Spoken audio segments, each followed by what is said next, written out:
ছাত্ৰ-ছাত্ৰীসকল, আজি আমি চাবলৈ লৈছোঁ ষষ্ঠ শ্ৰেণীৰ গণিতৰ ৩ নম্বৰ পাঠ জ্যামিতিৰ মৌলিক ধাৰণাসমূহ।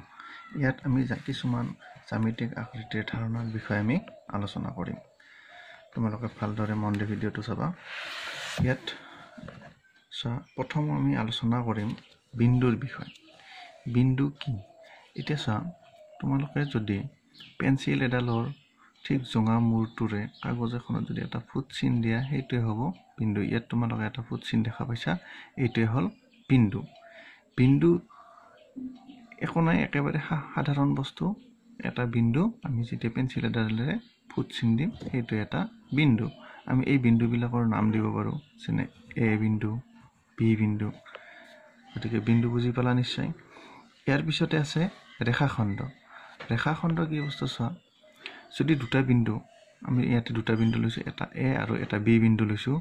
এই এ আৰু বি বিন্দু সংযোগ কৰি আমি যিডাল আঁচ টানি দিম, সেইডালে হ'ব ৰেখাখণ্ড। ইয়াত এ আৰু বি বিন্দু দুটা প্ৰান্ত বিন্দু হৈ থাকিব। ঠিক একেধৰণে ৰেখাখণ্ডৰ পিছতে আমি পাম ৰেখা। ৰেখা কি?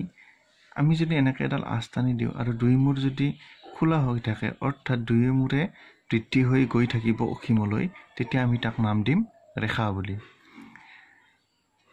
ৰেখা বুজি পাইছা নিশ্চয় তোমালোকে। তাৰপিছতে আমি চাম কটাকটি কৰা ৰেখা আৰু সমান্তৰাল ৰেখা কি। এতিয়া চাওক, কটাকটি কৰা, যেতিয়া দুডাল ৰেখাই এনেধৰণে এটা নিৰ্দিষ্ট বিন্দুত, সাধাৰণ বিন্দুত মিলিত হ'ব, তেতিয়া আমি তাক কটাকটি কৰা ৰেখা বুলি কওঁ। আনহাতে সমান্তৰাল ৰেখা কি? যে যেতিয়া দুডাল ৰেখাই একে দিশত গতি কৰিব, কিন্তু সিহঁত কেতিয়াও কোনো বিন্দুত কটাকটি নকৰে, তেতিয়া আমি তাক ক'ম সমান্তৰাল ৰেখা বুলি। তাৰপিছতে আছে ৰশ্মি।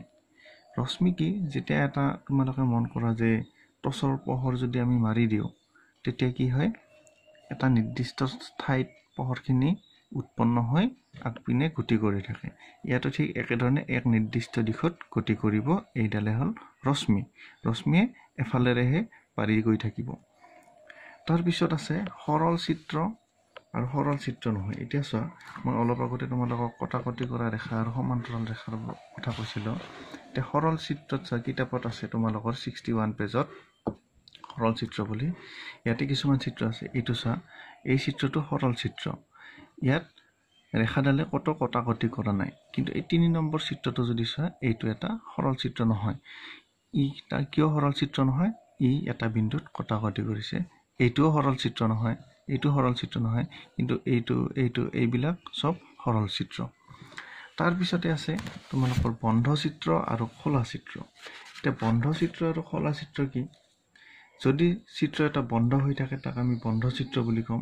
অৰ্থাৎ ইয়াতে চোৱা, এইকেইটা চিত্ৰতে আমাৰ এইটো চিত্ৰ হৈ আছে খোলা চিত্ৰ, কিন্তু এইটো হৈ আছে বন্ধ চিত্ৰ।